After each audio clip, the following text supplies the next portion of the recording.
Consider this black triangle. What does it mean to you? Do you feel nothing?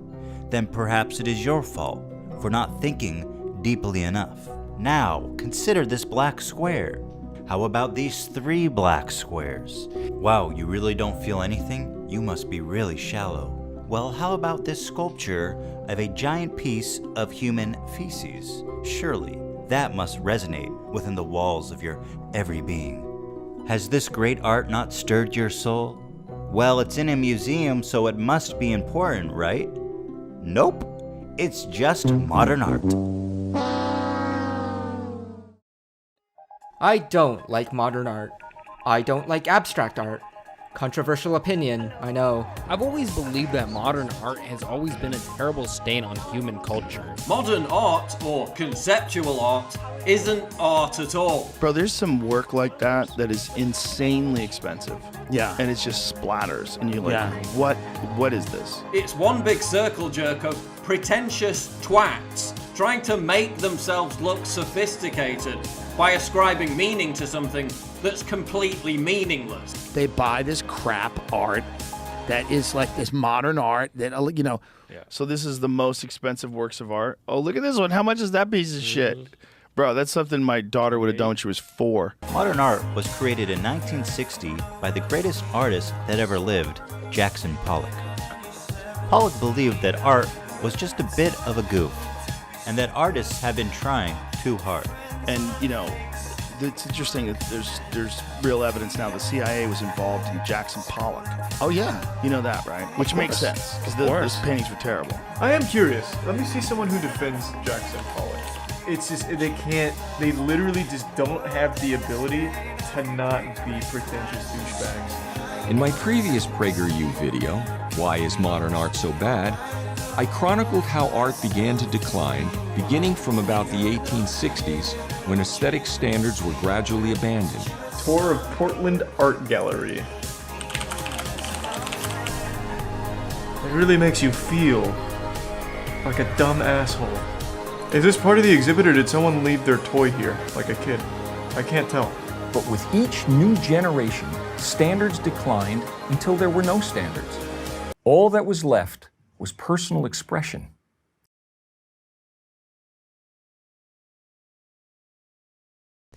This is the tweet that first inspired me to want to make this video. It's from an account that you may be familiar with called Culture Critic. It contains an image of this painting by artist Mark Rothko, which sold for $82.5 million at auction in 2021. The caption says, "Explain what this painting means and why it is good." Now, you probably don't need me to tell you that Mr. Critic here is not genuinely interested in finding out why someone might like this painting. Here's his follow-up where he says, 13 million views and thousands of comments later, and I'm yet to see a convincing reply to this. And if you've been on Twitter before, I'm sure you know that a version of this kind of tweet goes viral just about every day on this godforsaken website. Here's another tweet from the same account with 26 million views saying, "Just checking in on modern art," with this video of a man knocking over some buckets or something, I don't know. And obviously it's not just Twitter. If you want to get an easy couple milli views on YouTube, just make a 10-minute rant about how much you hate modern art. Like, take Leonardo da Vinci, right? There was a massive trend on TikTok about it, and news articles seem to make the rounds every few months showing some new ridiculous artwork that supposedly represents the tragic state of modern art. The prevailing narrative around contemporary art seems to be that it's all just children's paintings made by talentless hacks to launder money for criminals. Well, I've taken it upon myself to try and offer a different perspective. Okay, up front, I'm not going to pretend to be some kind of expert on contemporary art or some kind of art historian, because I'm not. But for the purposes of this video, I don't think that I need to be. I'm not really going to be defending a bunch of specific works of art. I'm just going to address some of the most common criticisms of modern art and try and deconstruct this narrative that's been built around it. I'm just somebody that has a different perspective, a different opinion, and I just want to present that to you. So I'm gonna do it now. Part 1. Oh, look at this one. How much is that piece of shit? Bro, that's something my daughter would have done when she was 4. This is a TikTok of 2 girls in a museum taking turns standing in front of different works of art with the text, "Standing next to art we think we can paint ourselves." And it's not the only one. There are a bunch of super viral videos like this. Here's another one with 22 million views. It was a pretty big trend for a while. There are a few modern art defenders fighting for their lives in the comments, but it's mostly people hating. Comments generally reflect how most people feel about modern art. Let me find some. I could make millions. You're telling me I could have been rich by now? I can paint this in 5 seconds. There's also a bunch of comments that say something along the lines of this one. Bring back Renaissance art. The criticism at the heart of these videos is clear. This art is bad because it's easy to make. What I find interesting about this type of criticism is that you really only hear it about visual art, particularly drawings and paintings, but not as much about other forms of art. The criticisms you hear about new movies usually aren't about them having basic shots, simple editing, basic compositions, and stuff like that. And why is that? I think it's because most people have no idea how to make a song or a movie. Go up to a random person and ask them what the intervals are in the major scale or what a Dutch angle is, and most people are going to have no idea. But pretty much everyone has had to take at least some kind of basic art class in school where you have to draw or paint something.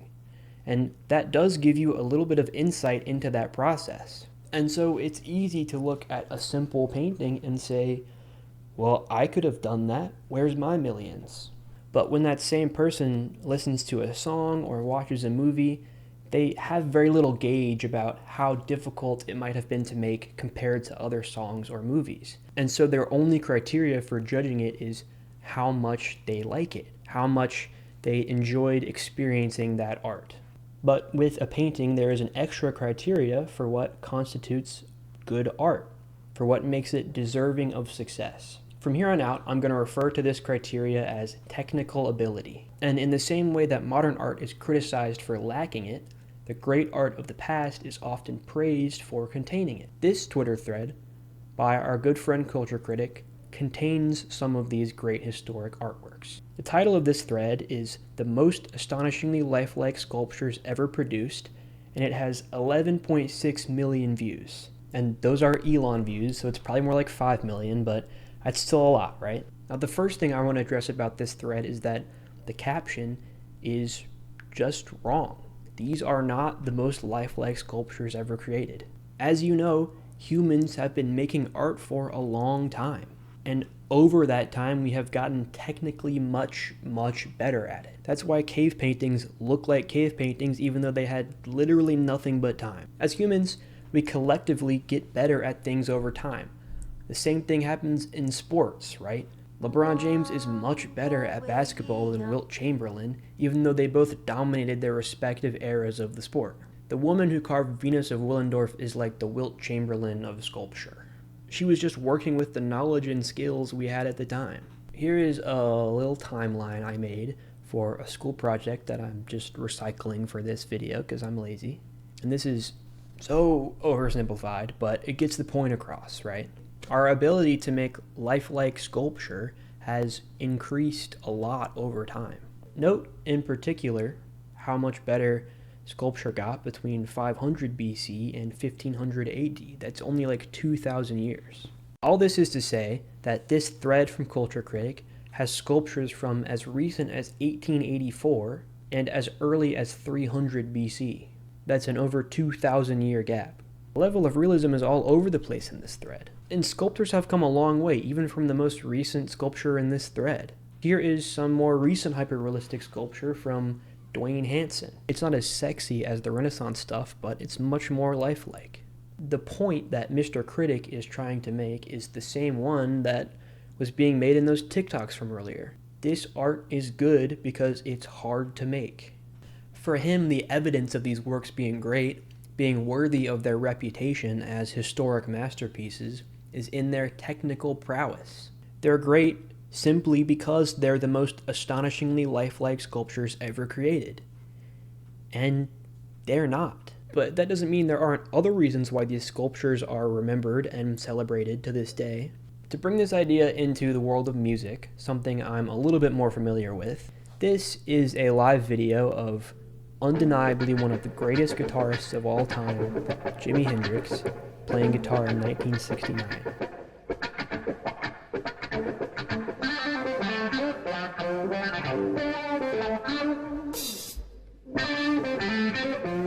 When Hendrix rose to fame, his guitar playing was otherworldly. He improvised the blues with an intensity that the world had never seen before. Fellow guitar god Eric Clapton spoke of the first time he saw Hendrix perform, saying, "He walked off, and my life was never the same again."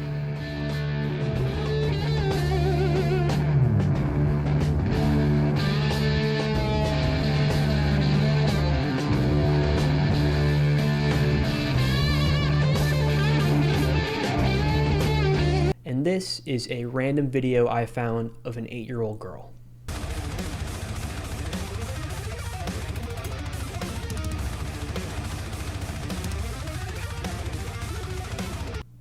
Yeah, and it's not even that out of the ordinary. This video had less than 2,000 views when I found it. You can find plenty of videos just like this of little kids just ripping on guitar. But despite Hendrix getting washed by this 8-year-old girl, his music and his performances are still incredible and still iconic to guitar players and music fans of every generation. That's because there's so much more to what makes Hendrix's playing great than just how fast he could play.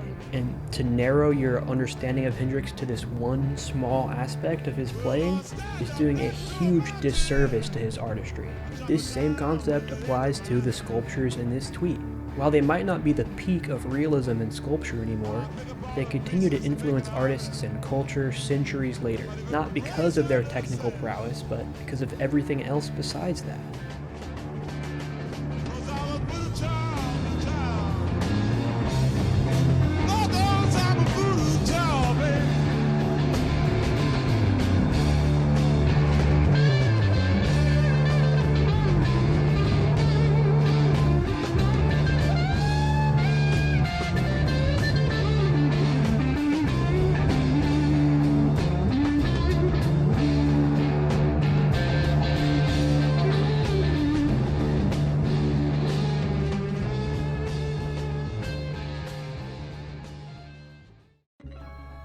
Part 2.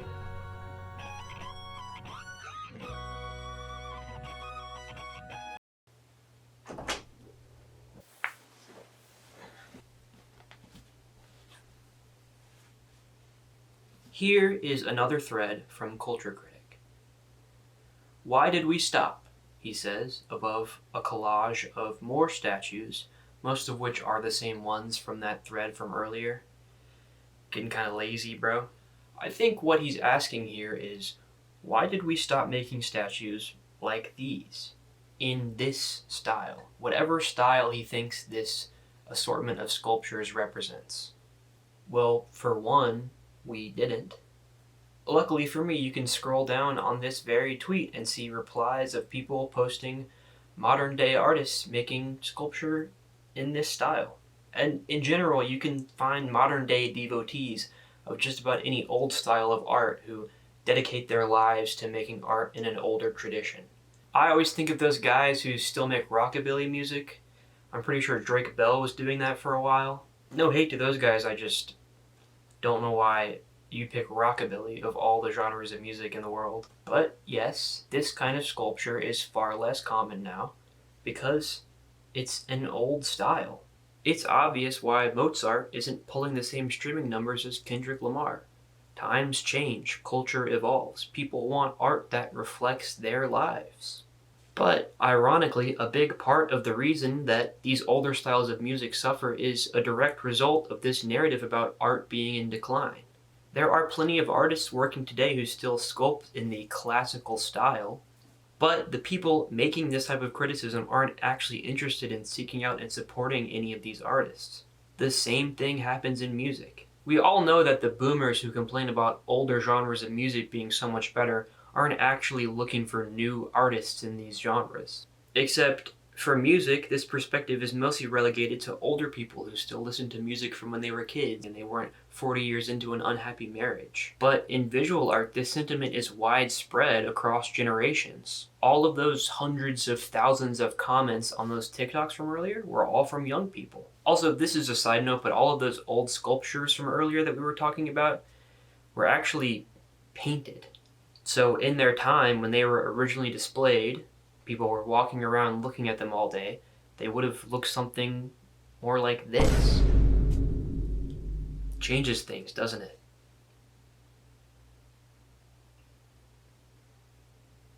I'm not even going to expound upon that. I'm just going to let you sit with that. A common defense of modern art that I see is that it's actually a misconception that it's easy to make, and it's much more complex and difficult than you might think.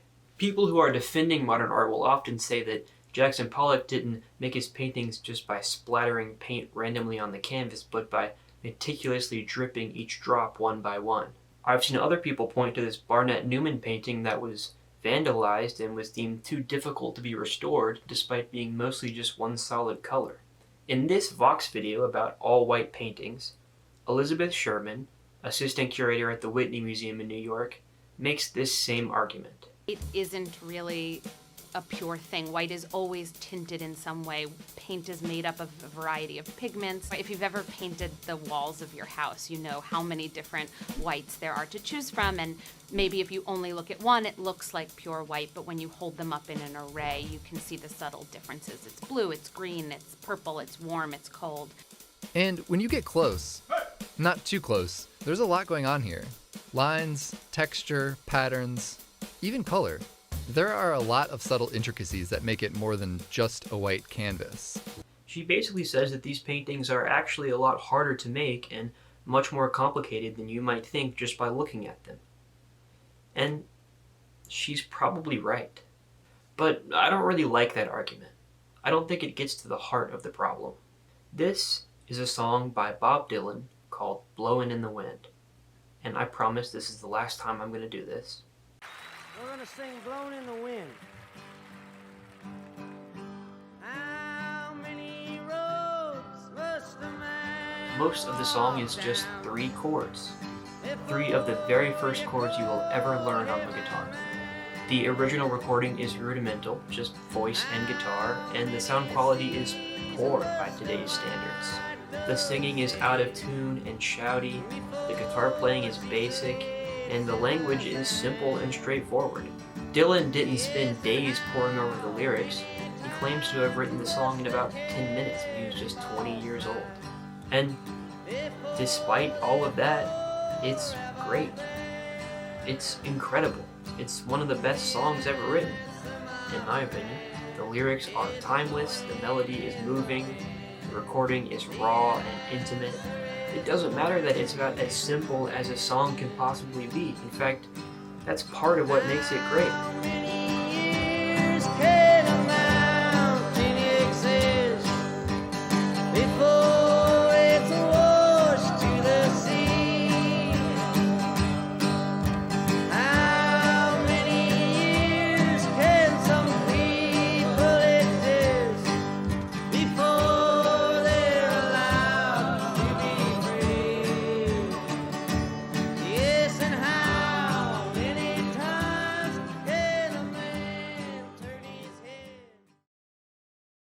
At the end of that Vox video, Elizabeth says this. And so yes, you could do it, but you didn't. And while this may have come off to some of the people in the comments as smug, her point is valid. You could pick up the guitar tomorrow and be able to nail any number of Dylan songs in just a few weeks of practice, probably less. Your fingers could play the right notes and your voice could sing the right words. But just because you're capable of playing it doesn't mean you would have been capable of writing it. Look, I'm not saying that every white square hung up in a museum somewhere is a brilliant piece of art, just like I'm not saying that every 3-chord folk song is a brilliant piece of art. There's plenty of terrible 3-chord folk songs. What I am saying is that criticizing a work of art for being simple or being seemingly easy to make is not a good criticism. In fact, it's not really a criticism at all. It's really just an observation of the work that, to me, is irrelevant to its value. It doesn't matter that an 8-year-old could have made it. 8-year-olds can do a lot of things.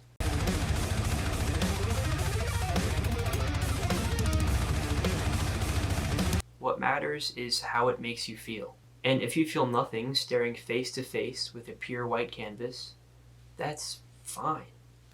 I probably wouldn't either. But it doesn't matter how easy you think it might have been to paint. Art is not the Olympics. Part 3. Part 3.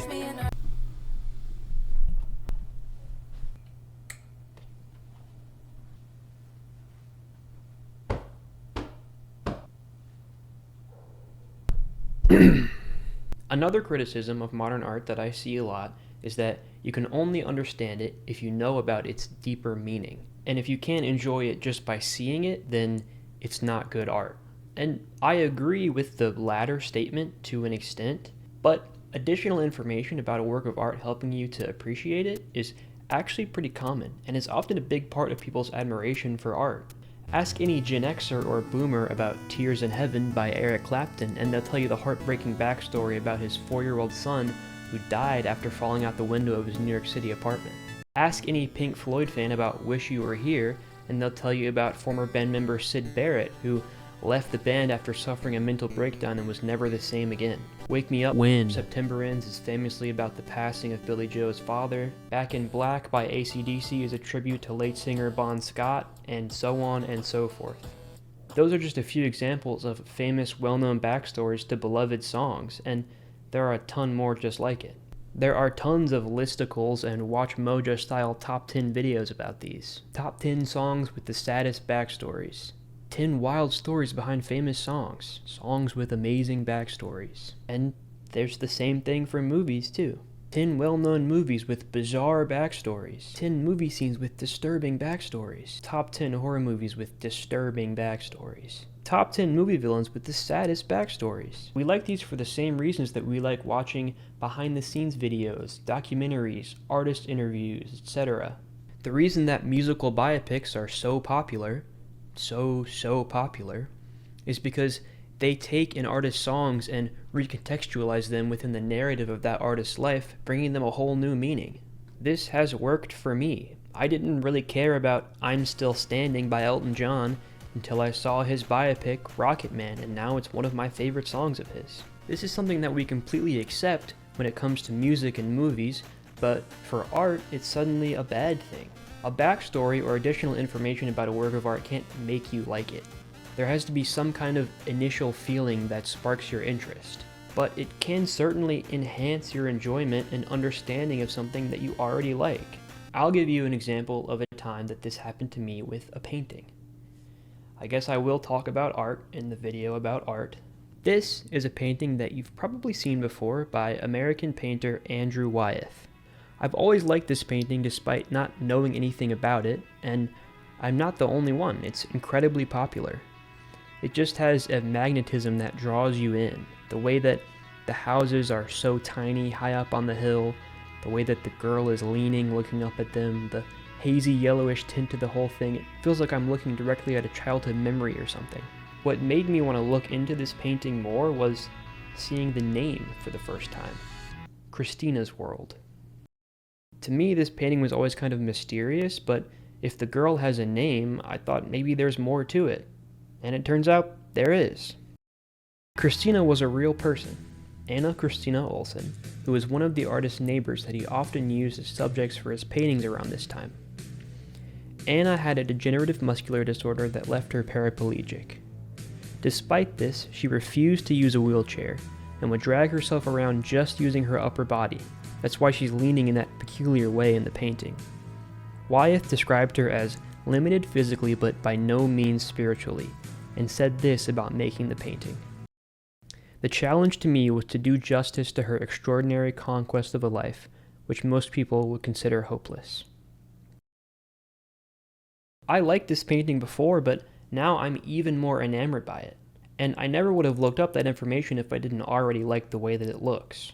Just like when you might listen to a song because it's catchy, and then look up the lyrics and find out there's more to it than you first thought. Again, additional information isn't going to make you like something that you otherwise wouldn't, but it can definitely enhance your appreciation of something. And anyway, what's wrong with being curious and open-minded about art? I think those are probably good traits to have. Okay, one more little thing for this part. There seems to be a double standard applied to modern art where it's sometimes criticized for relying too much on its meaning, and other times criticized for not having any meaning. This TikTok, which has 30 million views and just says, "I hate modern art," has comments showing both of these opposite criticisms. Look, the meanings are cool, but it's boring to look at. I miss when art was beautiful portraits and stuff like that, not a single black line on a white canvas which have a deep meaning or something. All of those comments hate modern art because it supposedly looks bad and is only popular because of its deeper meaning. But all of these comments hate modern art because it has no deeper meaning. You don't understand the meaning. Now, what's the meaning behind a blue square? Just don't understand it. What is there to understand here? All paintings have a deep meaning. What? What does deep mean according to the blue painting? They are Avatar? Also, it's funny how everybody in this comment section agrees with each other, so they have to make up fake quotes to argue with. So what is it? Is modern art bad because it has no meaning, or because it only has meaning? Well, that's the thing. They're both too broad of criticisms to apply to modern art as a whole. I'm sure that you can find examples of specific artworks that have these problems. But to claim that these are issues that are endemic of all contemporary art is, excuse the pun, painting with a broad brush. Hey Meta, what is this artwork? Part 4. Painted by Mauricio Catalan, worth $6.2 million. What? Okay, I'm finally finishing this video. In between shooting the last part and this part, I was cutting my hair myself and may have given myself the Lord Farquaad cut. So I had to go seek professional help. So that's why my hair looks different. Also, I just took a shower, so it might be a little wet. Anyway, enough about my hair. I'm starting the section now. Earlier in the video, if you remember, I showed you my brilliant timeline of how artists continue to improve at realism over time. But it's no secret that a lot of art made today isn't super realistic. So what happened? Van Gogh just showed up with his woke squiggles and made everybody suck at painting? Well, that's what pragerU wants you to think through one of their classic, incredibly detailed graphs. As you can see here, pragerU says that the standards of art began to decline around the 1860s or so, which is, as you can probably guess, right around the beginning of the Impressionist movement. And while there's a million things wrong with this graph, something was changing around this time in art, which is that technical ability was becoming less prioritized. But it wasn't because artists were getting worse. In fact, it was because artists were getting better. Over time, as artists got more and more technically proficient and were able to produce more and more realistic artworks, they understandably lost interest in that pursuit. This is also around the time that photography technology was becoming more widespread. As you probably know, this is where we get the Impressionists and the Post-Impressionists like Van Gogh. What appears to be a step backwards in skill is actually a step forwards in expression. But that doesn't mean that all art all around the world got more squiggly. Art went a million different directions. Shit got weirder, wackier, cooler, simpler, whiter, and so on and so on. A lot of great influential artworks that you would recognize, even if you think you know nothing about art, were made after this point in pragerU's graph, like Norman Rockwell's freedom of speech painting, or American Gothic, or the guy with the apple in his face, or anything by Picasso. For a long time now, artists have not been interested in simply producing the most lifelike drawing or sculpture, and even when they were, that was just one small aspect of their artistic vision. Now they're exploring other facets of art, pushing other boundaries, including but not limited to minimalism. Trying to create a compelling and interesting artwork that's just one color or just a few shapes is a challenge in and of itself, just like writing a great song using only a few chords. And for the record, minimalism is nothing new. The first famous white painting, called White on White, was made in 1918. That's over 100 years ago. So I'd like if we could move on from that outrage. So then where are all the artists making artwork with a high level of technical ability, with a high level of realism? Well, they're all over TikTok, for one. Videos of these hyper-realistic portraits go viral on TikTok all the time. There seems to be this idea in the comments of these TikToks that this kind of art is just going unnoticed, that it's not getting the praise that it's due. But that's just not true. This kind of artwork gets millions and millions and millions of views on TikTok. And it's not just TikTok. This kind of stuff has been huge on every platform since the dawn of the internet. Another common theme in the comments of these videos is that this skill is incredibly rare, but that's just not true based on how much of this stuff is all over the internet. Just Google realistic graphite portrait and you can scroll for hours and hours. That doesn't mean it's not impressive. I certainly couldn't do it, and it clearly took years of dedication. But what that does mean is that it tends to overshadow all other styles of art on the internet. But these people can't all be crazy, right? So why do they think this? Well, if you're not super tapped into the art world, like most people, myself included, there's going to be a pretty big bias in what you're seeing. You're probably only seeing examples of contemporary art through these viral posts and news stories about the most provocative examples, like the duct tape banana, which comes up in just about every conversation related to art on the internet. And I'm sure you can think of a bunch of others you've seen over the years. These kinds of artworks, which spark public outrage for their general silliness combined with their high price tag, regularly make their way into viral news cycles. They create this kind of positive feedback loop where they go viral because of this narrative about modern art being terrible, but they also reinforce that narrative by pushing another provocative piece of artwork into the public consciousness and associating it with modern art. So most people's only exposure to contemporary art is through article after article of these duct tape banana style artworks, leading to this at best warped and at worst complete fabrication of what's actually popular in the art world. It's fake news. And it creates this reactionary attitude around art online where the only discussions you'll actually see about art are either shitting on these super provocative artworks or glazing these hyper-realistic ones. And there's nothing wrong with praising these artists for their technical skill, but do you really want all art to look like this?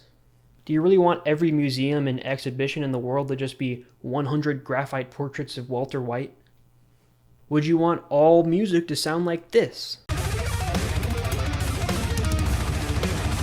And I like that song, by the way, but I'm glad that there are other musicians who prioritize different things in their art. There's this famous Picasso quote where he says, "It took me 4 years to paint like Raphael, but a lifetime to paint like a child." Okay, I'm pretty sure that's a popular fake quote, but I was able to trace it back to this New York Times article from 1995 where he's quoted as saying a similar thing. Picasso learned much from his children. As he got older, his drawings became more and more like theirs. He once told Henry Reed at an exhibition of children's drawings, "When I was as old as these children, I could draw like Raphael. It's taken me many years to learn how to draw like these children."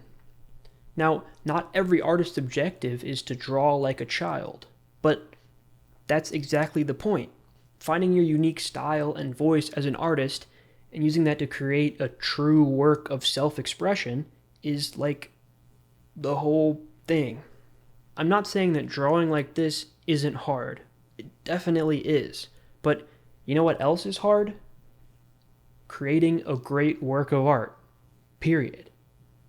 And writing off any and every artwork that doesn't look like a photograph is going to stop you from experiencing a lot of those great works of art. Part 5, Part 5, Part 5, Part 5, Part 5, Part 5. There seems to be this weird prevailing myth that drug kingpins are just taking random artworks off the street and buying them for $50 million, and that's why all the art sucks now. Which, from what I can tell, doesn't seem to be true at all. I found this Reddit thread from r/explainlikeim5 where someone's asking about money laundering and art, and this is the top updated reply. Alice wants to pay Bob a large amount of money for some illegal stuff. But a transaction that large will draw attention. The taxman or the bank will want to know what's going on. So Bob commissions an artist to make a painting. Doesn't matter what.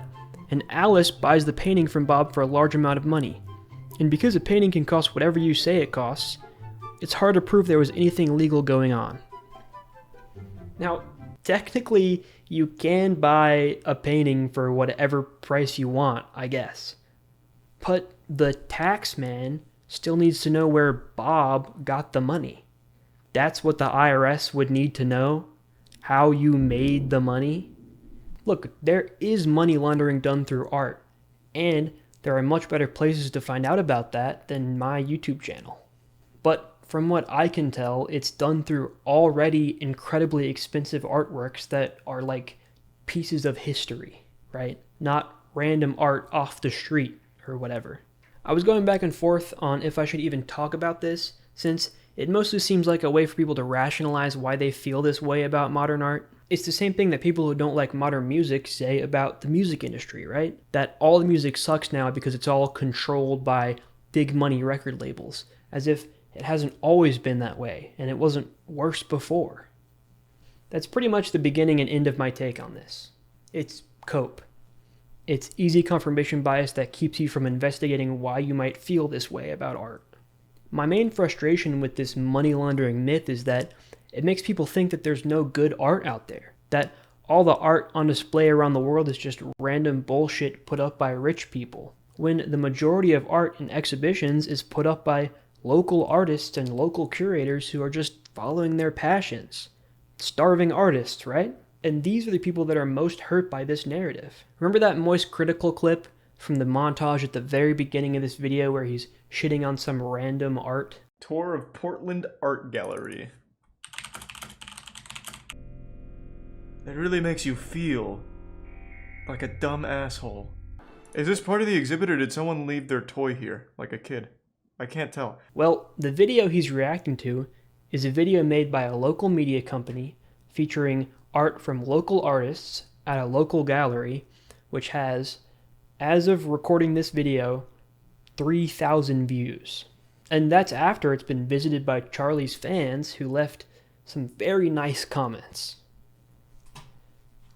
And this specific artist that he's making fun of in this video has 646 followers on Instagram.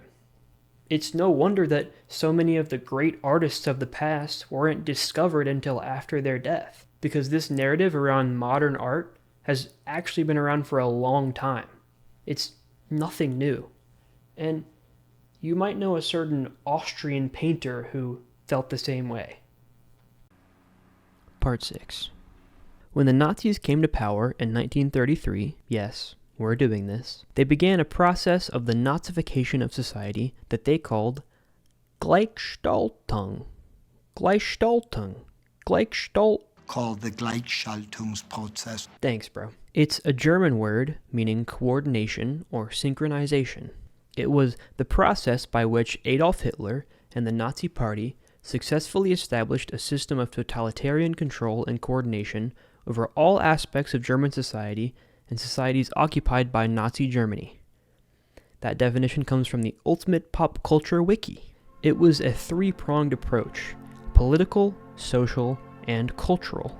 They took control of Germany politically by establishing a single-party state through a series of laws that dissolved existing political parties, banned the formation of new parties, and allowed Hitler to pass laws unilaterally without the permission of the German parliament.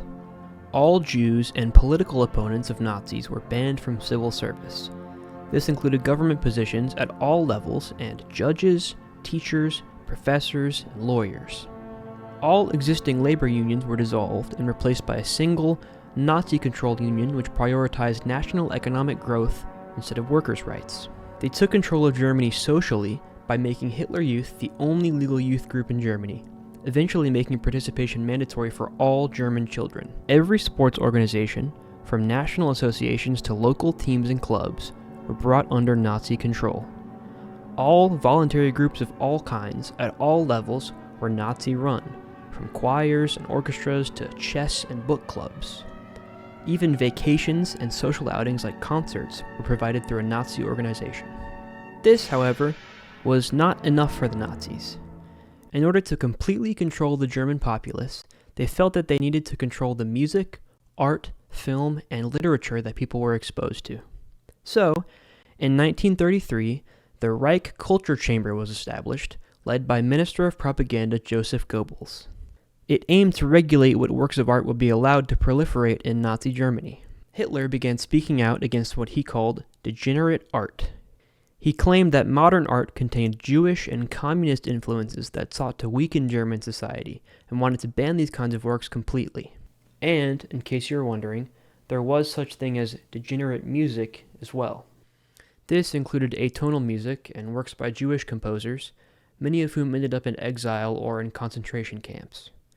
The Nazis also regulated Black American music like jazz and blues, which they called, you can read that. The visual art movements that were declared degenerate were Expressionism, Cubism, Dadaism, Impressionism, and more.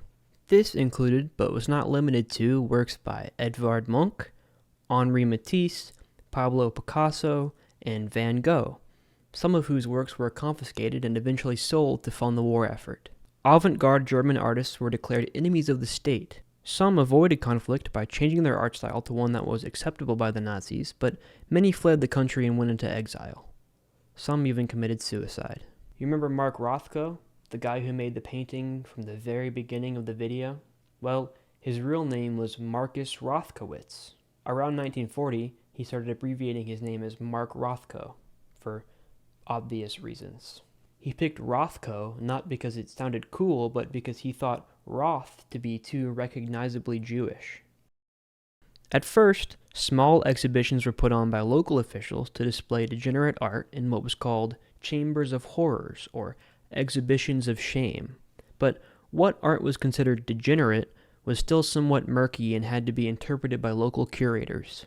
In order to clarify Hitler's vision of truly German art, the first Great German Art Exhibition would open in Munich in 1937 to present art that was approved by the Nazis.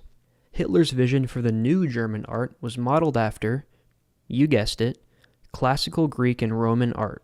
Goebbels had an idea to create a second exhibition that would open a day later, called the Degenerate Art Exhibition. The Nazis began confiscating over 5,000 works of art, 600 of which were displayed at the Institute of Archaeology, which was selected as the venue specifically for its dark rooms and narrow corridors.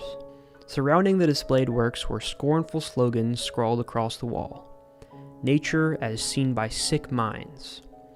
Revelation of the Jewish racial soul. Madness becomes method. And this one, which I will not read aloud. In total, over 2 million people would visit the exhibition, around 20,000 per day. One day before millions of Germans would flood Munich to view this so-called degenerate art, Adolf Hitler delivered a speech on the opening day of the Great Art Exhibition. I am going to read you a few selected quotes from that speech. Art is in no way fashion. In the same way that little changes in the nature and blood of our people, art, too, must lose its character of transience. It must be a worthy visual expression of the life's course of our people. Cubism, Dadaism, Futurism, Impressionism, and so on have nothing to do with our German people, for all of these terms are neither old nor modern, but are simply the stilted stammering of people to whom God has denied real artistic talent, and has given instead the gift of blather and deception. Works of art, which cannot be understood on their own, but need some pretentious instruction manual to justify their existence, will never again find their way to the German people. Moreover, it is either brazen impudence or mystifying stupidity to present, in our day and age, works that could have been made 10 or 20,000 years ago by someone from the Stone Age. It's not only artists who are at fault.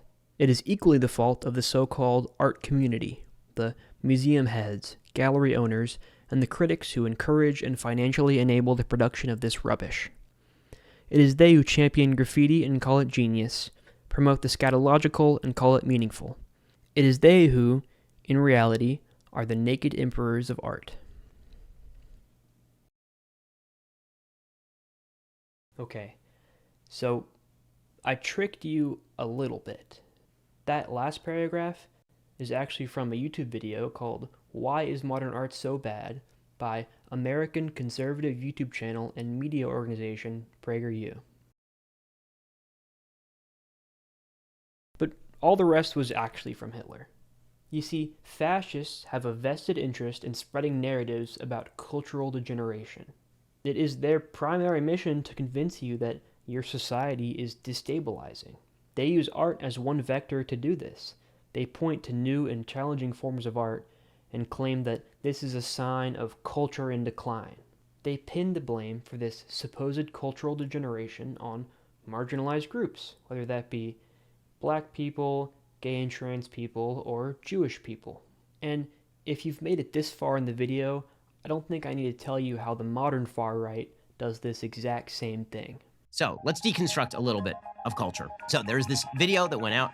It is by a person named Cardi B. I said certified freak 7 days a week. Wet ass P-word. Make that pull-out game weak. This is what feminists fought for. This is what the feminist movement was all about. Today we're going to take a look at the song and video that has caused a stir in recent days. This is Montero by Lil Nas X. First of all, artistically speaking, the song is trash. Whereas normally, these songs are vulgar and sexual. This one is more vulgar and more sexual. Here we go, baby. It's Music Monday. Song title, Lunch. Artist, Billie Eilish. Everything about this is disorder. Everything about this is gross. The mainstream pop convention is that everything has to be gay. I'm gay, and I'm never going to stop singing about being gay. It's a new joint. It's some real dope from my homie Polo G. If I was a homie waiting in line to get my car, I might stop Polo G and say, listen, Polo G, look, I know beggars can't be choosers, but can I get another color besides white? I won't love a hoe after we have sexual relations. She can't get near me. Only bitch I give a conversation to is Siri. Lil Nas X.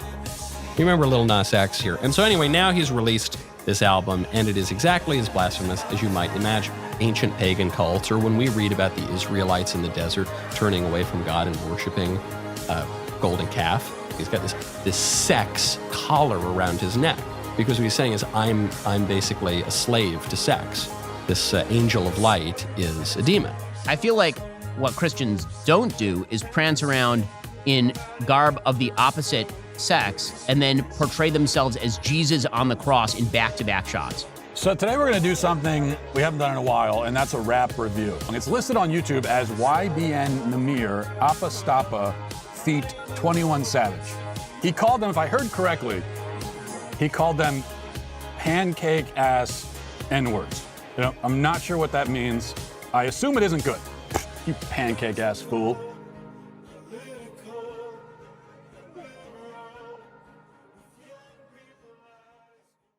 Now look, I'm not saying that you're automatically a Nazi just because you don't like the white paintings. What I am saying is that you should probably be careful about buying into any narratives about art or culture being in decline. Even if I'm not particularly moved by them, the white paintings, to me, are evidence that artists today are freer than ever to make work that challenges ideas of what good art is supposed to be. Whether that's the amount of complexity or technical skill, what subject matter is appropriate, how explicit a work can be, and so much more. And while these artists are still met with a lot of hate, for the most part, they don't have to change their names to sound less Jewish. At least, for right now. That was something. I am become meme. Yeah, pretty much. While I was working on this video, I was actually able to take a trip to New York City. It's a long time ago now, actually.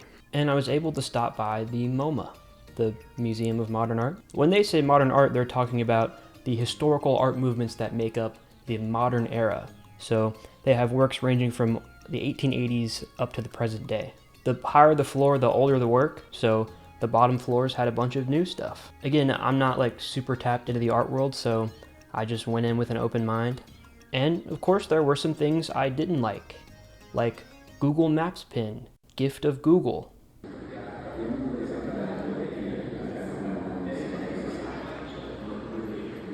And also Google Maps pin, gift of Google.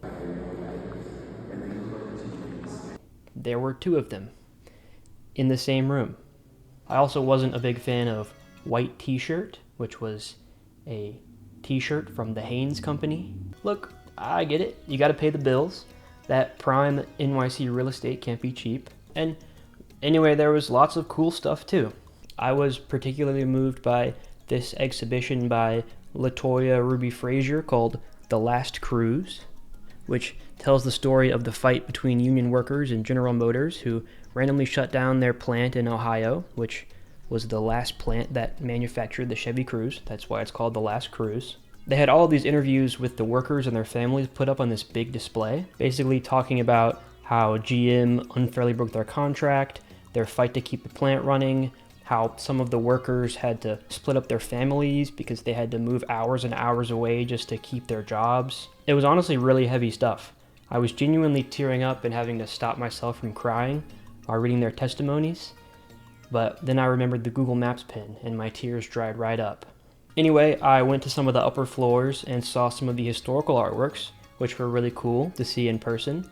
I did remember some of them from art history class. And on the 4th floor, I walked into a room that I had been excited to see since I first started working on this video. I had taken an interest in Mark Rothko, since his work had kind of become an unintentional through line through the video.